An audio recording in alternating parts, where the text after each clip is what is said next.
Russian భాషలో అబద్ధము అన్న పదానికి రెండు వర్డ్స్ ఉన్నాయి. అబద్ధము లైస్ అని మనం ఇంగ్లీష్లో అంటాం. ఒకటి LOZH, దాని ప్రొనౌన్సియేషన్ రష్యన్ భాషలో నాకు ఆ రష్యన్ భాష తెలియదు కనుక ప్రొనౌన్స్ చేయడం లేదు. రెండవది VRANYO, దీన్ని రాన్యో, వి సైలెంట్గా పలుకుతున్నారు, కొన్ని చోట్ల రాన్యో అని వీతో కలిపి కూడా పలుకుతున్నారు. బట్ ఎలా పలికినా ఈ రెండు రష్యన్ పదాలు. సో LOZH అంటే ఫాల్స్ హెడ్, అబద్ధం, అంటే అబద్ధము అని, అంటే ఒక ఫ్యాబ్రికేటెడ్ లై, కావాలని చేస్తున్న ఒక అబద్ధం. అలాగే ఈ రాన్యో లేదా రాన్యో అంటే కూడా ఒక అబద్ధము అని. అయితే ఈ రాన్యో ఎఫెక్టు కాలక్రమేణా ఇది పదమే కాదు, ఒక కాన్సెప్ట్గా కూడా మారింది. చాలా సంస్థల్లోనూ వ్యవస్థల్లోనూ ఈ రాన్యో ఎఫెక్ట్ వల్ల దెబ్బతింటుంటాయి. ఇది ఎందుకు చర్చనీయాంశం ఏంటంటే, రష్యా ఈ ఉక్రెయిన్ వార్లో ఆశించింది ఏంటంటే, వారం రోజుల్లో ఉక్రెయిన్ సంగతి తేల్చేస్తారనుకున్నారు. రష్యానే కాదు, చాలామంది అనుకున్నారు కూడా. అంటే రక్షణ రంగ నిపుణులు, అంతర్జాతీయ అంశాల నిపుణులు కూడా రష్యన్ కెపాసిటీ ముందు ఉక్రెయిన్ నిలబడదు అనుకున్నారు. అంతకుముందు 2014లో క్రిమియాను చాలా సులభంగా రష్యా ఆక్రమించుకుంది. జార్జియాపై వార్లో కూడా రష్యా చాలా సులభంగా విజయం సాధించింది. సో ఉక్రెయిన్ వార్ ఎక్కువ రోజులు పట్టదు, వెంటనే ఉక్రెయిన్ ప్యాక్ అయిపోతుంది అనుకున్నారు.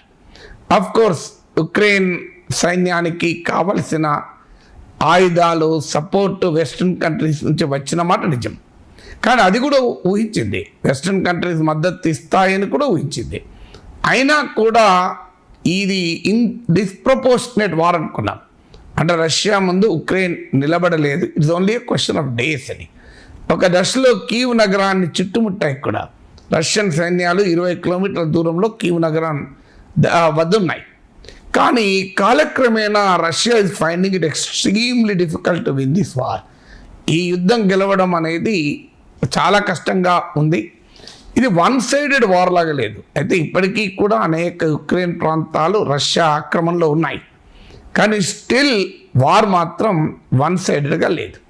మరి ఏమై ఉంటుంది అని రష్యన్ డిఫెన్స్ ఎక్స్పర్ట్స్, మిలిటరీ రంగాల వ్యూహాత్మక రంగాలు, స్ట్రాటజిక్ అఫైర్స్ కమ్యూనిటీ అంటారు, వీళ్ళు చర్చించుకుంటున్నది ఏంటంటే, దీనికి కారణము ఈ రాన్యో ఎఫెక్ట్ అని. రాన్యో ఎఫెక్ట్ అంటే ఏంటంటే, అందరికీ తెలుసు అబద్ధమని, కానీ ఎవరు నిజం చెప్పడానికి ధైర్యం చేయరు. సో ఒక అతను ఇంకో అతను చెప్తాడు, చెప్పేవానికి తెలుసు, వినేవానికి తెలుసు అది అబద్ధమని. కానీ చెప్పేవాడు చెప్తూనే ఉంటాడు, వినేవాడు వింటూనే ఉంటాడు. అదొక వ్యవస్థీకృతం అయిపోతుంది. అంటే అబద్ధాలు, రాంగ్ రిపోర్టింగు, ఇన్అక్యురేట్ రిపోర్టింగు వ్యవస్థీకృతం అవుతుంది. ఇది ఒక దశలో ఏమవుతుందంటే, అది క్రంబుల్ అయ్యేదాకా తెలియదు. ఆ రకరకాల అవకాశవాదులు, అవసరవాదులు, స్వార్థపరులు ఈ వ్యవస్థీకృత అబద్ధాల వ్యవస్థ తెలిసి కూడా నటిస్తూ ఉంటారు. అందరూ నటిస్తుంటారు. మనకు చిన్నప్పుడు ఒక ఇంగ్లీష్లో ఒక పాట ఉండే, ఎంపరర్స్ న్యూ క్లాత్స్ అని. ఒక చక్రవర్తి దుస్తులు లేకుండా బయటకు వచ్చాడు. కానీ అందరూ ఈ దుస్తులు చాలా బాగున్నాయంటే, ఒకరంటే ఇంకోరు చాలా బాగున్నాయి, ఇంకోరు చాలా బాగున్నాయి అనుకుంటారు. చివరకు చిన్న పిల్లవాడు ఇలా దుస్తులు లేకుండా రాజు తిరుగుతున్నాడు అనేదాకా రాజుకు నిజం అర్థం కాదు. ఈ స్టోరీలో ఉన్న ఎసెన్స్ ఏంటంటే, చాలామంది అబద్ధాలు డెలిబరేట్గా చెప్తుంటారు. నాయకత్వం ఉన్న వారికి నాయకత్వం దాన్ని గుర్తించలేదు, ఎందుకంటే దాన్ని సహించలేదు. ఇప్పుడు హిట్లర్ యుద్ధంలో ఓడిపోవటానికి అనేక కారణాల్లో హిట్లర్కు ఉండే లక్షణం ఏంటి అంటే, యూస్ టు ఫైర్ జనరల్స్. అంటే తనకు నచ్చిన అంశం చెప్పకపోతే ఆ మిలిటరీ జనరల్ ఫైర్ చేసేవాళ్ళు. రాజకీయ నాయకులు కూడా అదే పని చేస్తుంటారు. ఒక అభూత కల్పన క్రియేట్ చేస్తుంటారు. మీరే గెలుస్తున్నారు, అద్భుతంగా గెలుస్తున్నారు అని చెప్తారు. రిజల్ట్స్ వచ్చేదాకా అర్థం కాదు ఎలా పతనమైంది. రిజల్ట్స్ వచ్చాక నేను ఏ తప్పు చేశాను ఇలాంటి రిజల్ట్ వచ్చింది, నేను ప్రజలు నన్ను ఇంత దారుణంగా ఎందుకు ఓడించారు అని అప్పుడు మాట్లాడుతూ ఉంటారు. కానీ అది గతజల సేతుబంధనం. చాలామంది నాయకులు ఓడిపోయాక కూడా అర్థం చేసుకోరు. మా తప్పులేం లేవు, తప్పంతా ప్రజలదే, ఓటర్లదే అంటారు. లేదంటే ఎదుటివాడు అబద్ధాలు చెప్పి మ్యానిపులేట్ చేశాడు, ఎదుటివాడు భ్రమలు కల్పించాడు, ఎదుటివాడు రకరకాల ప్రలోభాలపరిచాడు. అవన్నీ ప్రజాస్వామ్యంలో కామన్గా ఉంటాయి. కానీ అవన్నీ తెలిసి కదా నీకు ఎన్నికల యుద్ధంలో దిగముందు ఇలాంటివన్నీ ఉంటాయని తెలియదా? మరి ఎందుకు ఓడిపోతుంటారు? చాలా బలమైన నాయకులు అనుకున్న వాళ్ళు కూడా ఓడిపోతుంటారు. దీనికి కారణం ఈ వ్రాన్యో ఎఫెక్ట్. అంటే ఆ నాయకునికి ఒరిజినల్ ఫీడ్బ్యాక్ రాదు, ఇన్అక్యురేట్ ఫీడ్బ్యాక్ వస్తుంది. కొన్ని సందర్భాల్లో నాయకునికి కూడా తెలుసు తను తప్పు చేస్తున్నానని, తన కుర్చీ సింహాసనం కదులుతోందని, చాప కింద నీరులాగా వ్యతిరేకత పెరుగుతోందని తెలుసు. కానీ దాన్ని తన సైన్యం నుంచి, తన శ్రేణుల నుంచి, తన నాయకుల నుంచి, తన కార్యకర్తల నుంచి రాకుండా జాగ్రత్త పడుతూ ఉంటాడు. అంటే ఒక ఆర్టిఫిషియల్ వరల్డ్, ఒక కృత్రిమ ప్రపంచంలో జీవిస్తూ ఉంటారు. ఎక్కడి దాకా జీవిస్తుంటారంటే ఆఖరికి అది కాస్త కొలాప్స్ అయ్యేదాకా జీవిస్తుంటారు. మన వ్యక్తులు కూడా ఆరోగ్యంలో ఎక్కడో కాన వార్నింగ్ సిగ్నల్స్ ఉంటాయి, కానీ they live in a state of denial. నాకేం కాలే, నాకు లేదు, నాకు ఈ ప్రాబ్లం లేదు అని అనుకుంటూ ఉంటారు. ఆ ప్రాబ్లం మనిషిని కబలించేదాకా ఆ ప్రాబ్లం గుర్తించడానికి నిరాకరిస్తారు. దాన్నే స్టేట్ ఆఫ్ డీనియల్ అంటారు. నిరంతరం ఇది లేదు అనే యొక్క భ్రమల ప్రపంచంలో జీవిస్తూ ఉంటారు. కార్పొరేట్ సంస్థల్లో కూడా ఈ ధోరణి ఉంటుంది. చివరి వరకు కూడా ఆ తప్పులు అందరికీ తెలుస్తాయి. అందరూ అన్అఫీషియల్ ఛానల్స్లో మాట్లాడుకుంటారు, కానీ అఫీషియల్ ఛానల్స్లో మాత్రం ఎవరూ దాన్ని తీయరు. అంతా బాగుంది అని అనుకుంటారు. ఆఖరికి కొలాప్స్ అయ్యేదాకా, ఆ కంపెనీ దివాలా తీసేదాకా ఎవరు మాట్లాడారు. ఒక కంపెనీ దివాలా తీసిందంటే ఆ కంపెనీలో ఉన్న రెడ్ ఫ్లాగ్స్ అంటారు, అంటే లోపాలు, పరిమితులు కంపెనీలో ఎవరికీ తెలియకుండా ఉంటాయా? అది సాధ్యమా? కానీ అందరికీ తెలిసిన అందరూ ఎందుకు మాట్లాడరు అంటే, చాలామంది మనుషులు ఏం కోరుకుంటారంటే తనకు నచ్చిందే ఇతరులు చెప్పాలి అని కోరుకుంటారు. అంటే ఒక ప్రీ డిటర్మైన్ నోషన్, ప్రెజుడిషియల్ నోషన్. ఎందుకంటే ప్రతి ఒక్కరికి విదూషకులు తనను పొగుడుతుంటే ఆనందం ఉంటుంది.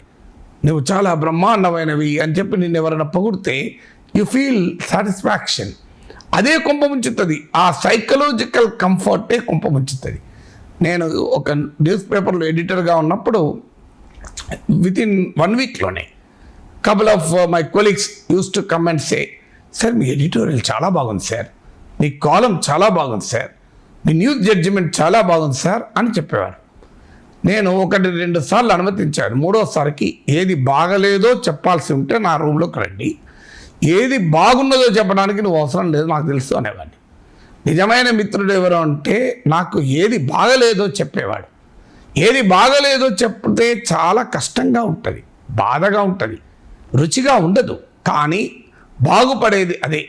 చాలామంది ఆ విషయం చెప్పరు. ఆ విషయం చెప్పకుండా నిరంతరం మనను సంతృప్తి పరిచేది చెప్తూ ఉంటారు. దేనితో నాయకుడు సంతృప్తి చెందుతారు, లీడర్ దేనికి సాటిస్ఫై అవుతాడో చూసి అదే మాట చెప్తూ ఉంటారు. సో అల్టిమేట్గా ఏం జరుగుతుంది, నువ్వు ఏం చెప్పినావు ఏం చెప్పలేదు అన్నదాన్ని బట్టి కాదు. You may live in the state of denial. Reality మాత్రం మారిపోతుంది కదా. అందుకే మీకు పెద్ద పెద్ద బలమైన నాయకులు ఓడిపోతుంటారు, బలమైన కంపెనీలు దివాలా తీస్తుంటాయి. అద్భుతమైన పర్ఫార్మెన్స్ చూపిన కంపెనీ కూడా stage will come where they will collapse. ఎట్లా మరి కొలాప్స్ అయినప్పుడు పేకమేడలాగా కొలాప్స్ అవుతాయి. ఒక బ్రహ్మాండమైన మెజార్టీతో గెలిచిన నాయకుడు నెక్స్ట్ ఎలక్షన్లో నామమాత్రపు ఓట్లకు పరిమితమవుతాడు. అప్పటికి మళ్ళీ తప్పులు తెలుసుకొని రావడానికి 10 ఏళ్ళు పడుతుంది. ఈలోగా వచ్చిన తర్వాతైనా మళ్ళీ మారతాడా? మారడు. ఎందుకంటే నైజం, ఆ నైజం రాన్యో ఎఫెక్ట్ మనిషిని ఎప్పుడూ నడుపుతూ ఉంటుంది. అందువల్ల డెలిబరేట్లీ ఇగ్నోర్ రెడ్ ఫ్లాగ్స్. లోపాలు కనబడుతుంటాయి, వైఫల్యాలు వెక్కిరిస్తుంటాయి, సిగ్నల్స్ సిమ్టమ్స్ కనబడుతుంటాయి, కానీ ఇగ్నోర్. చాలామంది ఛాతీలో నొప్పి లేసినప్పుడు, ఛాతీలో మంటగా అనిపించినప్పుడు దే జస్ట్ సింప్లీ ఇగ్నోర్. కానీ ఎప్పటిదాకా ఛాతీలో మంటకు, ఛాతీలో నొప్పికి అనేక కారణాలు ఉండొచ్చు.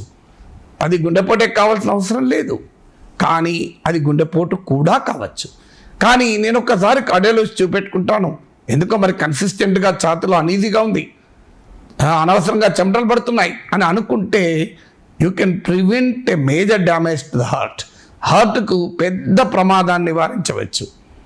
నీకు అమ్మో చాలామంది మెడికల్ టెస్ట్లు చాలామంది అంటుంటారు, షుగర్ టెస్ట్ చేయించుకోంటే అబ్బో నేను చేయించుకోను అంటారు. ఎందుకు చేయించుకోరంటే ఏమో ఏదైనా బయటపడితే భయం వేస్తుంది. నువ్వు ఏదో బయట పెడితే భయం వేస్తుంది, కానీ ఉన్నదాన్ని అయితే దాయలేవు కదా. అంతేకాదు ఏదో ఒకటి మళ్ళీ బయటపడుతుంది. బయటపడేదా అంటే you don't want to reveal your self, అంటే యూ వాంట్ టు హైడ్.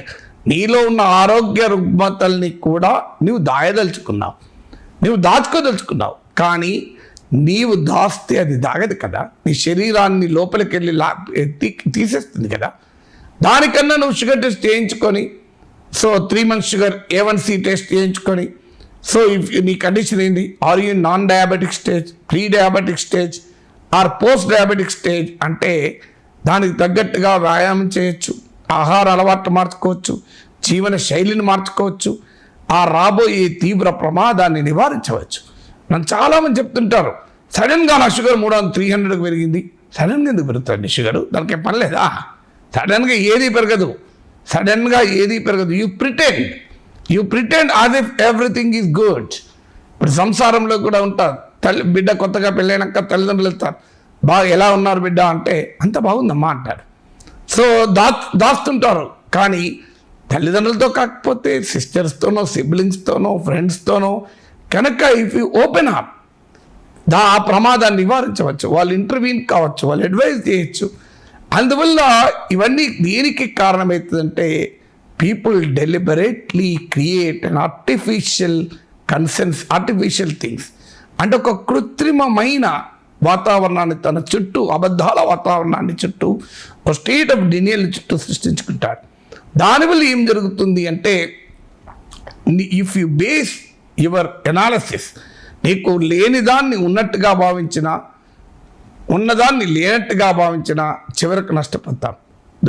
మనకు ఏ రకమైన ప్రమాదాన్నైనా మనం పట్టుకోగలగాలి అంటే యూ హ్యావ్ టు అండర్స్టాండ్, దీనికి రిక్వైర్స్ అక్యురేట్ రిపోర్టింగ్.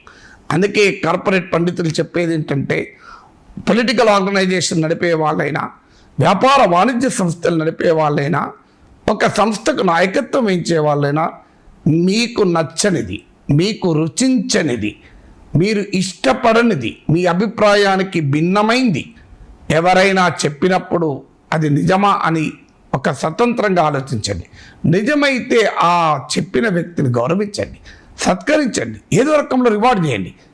కానీ అలా రివార్డ్ చేయకుండా నాకు నచ్చేలా చెప్పిన వాడిని నేను ఇంక్రిమెంట్ ఇస్తా, నాకు నచ్చేలా చెప్పేవాడిని నేను మెచ్చుకుంటా అంటే ఇంకా 10 మంది తయారవుతారు అట్లా అబద్ధాలు చెప్పి మీకు నచ్చేలా చేసేవాడు.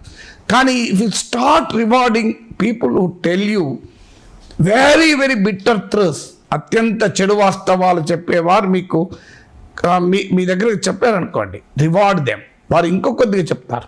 తర్వాత అఫీషియల్ ఛానల్స్ ఆఫ్ కమ్యూనికేషనే కాకుండా ఆల్టర్నేట్ ఛానల్స్ ఆఫ్ కమ్యూనికేషన్ పెట్టండి. చాలా రాజకీయ పార్టీలు, సంస్థలు ఏం చేస్తారంటే రోజు తమ సభ్యులతో కూర్చుంటారు. ఇప్పుడు కార్పొరేట్ సంస్థ తమ ఉద్యోగులతోనే చర్చిస్తుంటారు, లేదు ఒక రాజకీయ పార్టీ తమ కార్యకర్తలతోనే చర్చిస్తుంటారు. ఏం బయటకు వస్తుంది? కానీ ఒక్కసారి నువ్వు బయటికి వచ్చి ఇతరులతో మాట్లాడాలనుకోండి, అంటే నీతో ఆబ్లిగేషన్ లేని వాళ్ళు, నీకు అబద్ధం చెప్పాల్సిన అవసరం లేని వాళ్ళు, నీతో ఏ పని లేని వాళ్ళు నిజం చెప్పేస్తారు కదా. కొంపలమ్మడుతున్న నిజం చెప్పేస్తారు, నాతో నీకేం పని ఉంది నాకు. కానీ అలా చేయరు. They simply discuss for hours together internally. ఏం జరుగుతుంది? ఓపెన్గా చెప్పలేరు వాళ్ళు, ఇంకా డిఫెండ్ చేసుకుంటారు, తమ పొజిషన్ను డిఫెండ్ చేసుకుంటారు. ఎందుకంటే తమను తాము కాపాడుకునే క్రమంలో తమ సంస్థల్ని నాశనం చేస్తారు. అందుకే have an alternate channels of communication, have an open dialogue with out side people. అప్పుడు ఖచ్చితంగా they will tell you what ఈ రియాలిటీ. ఇప్పుడు నీ బిహేవియర్లో, నా ప్రవర్తనలో లోపం ఉంది, నేను నా భార్యను అడిగాను అనుకోండి, భార్య బాధ్యతగా చెప్పచ్చు. కానీ చెప్పితే నాకు రుచించదు, నేను బాధపడతానో కోపగిస్తానో ఆమె కనిపించింది అనుకో, ఎందుకు ఈ విధంగా చెప్పుడు, వీడు చెప్పినా మారడు, నా మీద కోపం పెంచుకుంటాడు తప్ప మారడు అనుకున్నది అనుకోండి, భార్య చెప్పదు. పిల్లలు చెప్తారా అంటే ఏమో తన నాన్న కోపడతాడేమో ఎందుకు అనుకుంటారు. కానీ నేను సంబంధం లేని వ్యక్తిని అడిగాను అనుకోండి, నాతో పని లేదు వాళ్ళకు, నా భార్య పిల్లలు గారు వాళ్ళు కావాలి, అప్పుడు ఓపెన్గా చెప్తారు నీ బిహేవియర్లో ఈ లోపం ఉంది, కరెక్షన్ చేసుకో అని చెప్తారు. అందువల్ల ఈ రాన్యూ ఎఫెక్ట్ అంటే ఒక డెలిబరేట్గా అబద్ధాలు అవాస్తవాల ప్రపంచంలో జీవించడం వల్లనే మనం నష్టపోతుంటాం, ఓడిపోతూ ఉంటాం.